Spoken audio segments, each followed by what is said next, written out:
حضرت ابو ہریرہ رضی اللہ عنہ سے روایت ہے کہ حضور نبی اکرم صلی اللہ علیہ وآلہ وسلم نے فرمایا، ایک آدمی اپنے اوپر ظلم و زیادتی کرتا رہا۔ جب اس کی موت کا وقت آیا تو اس نے اپنے بیٹوں سے کہا، جب میں فوت ہو جاؤں تو مجھے اچھی طرح جلا دینا، پھر میرے جلے ہوئے جسم کو پیس دینا، پھر میری راکھ ہوا میں اڑا دینا۔ اللہ کی قسم، اگر میرے رب نے مجھے پکڑ لیا تو وہ مجھے ایسا عذاب دے گا کہ اس جیسا عذاب کبھی کسی کو نہ دیا ہوگا۔ جب وہ فوت ہو گیا تو اس کے ساتھ اسی طرح کیا گیا۔ اللہ تعالیٰ نے زمین کو حکم دیا اپنے اندر موجود اس کے بکھرے ہوئے ذرات کو جمع کر دے۔ زمین نے اللہ کے حکم سے اس بندے کے بکھرے ہوئے ذرات کو جمع کر دیا تو وہ پورے جسم کے ساتھ اللہ تعالیٰ کے سامنے کھڑا ہو گیا۔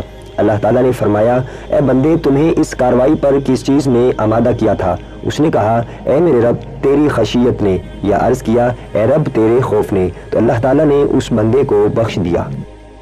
حضرت ابو سعید خدری رضی اللہ عنہ سے روایت ہے کہ حضور نبی اکرم صلی اللہ علیہ وآلہ وسلم نے فرمایا، شیطان نے بارگاہ الہی میں کہا، اے اللہ، مجھے تیری عزت کی قسم، میں تیرے بندوں کو جب تک ان کی روحیں ان کے جسموں میں باقی رہیں گی گمراہ کرتا رہوں گا۔ اللہ تعالیٰ نے فرمایا، مجھے اپنی عزت اور جلال کی قسم، جب تک وہ مجھ سے بخشش مانگتے رہیں گے میں انہیں بخشتا رہوں گا۔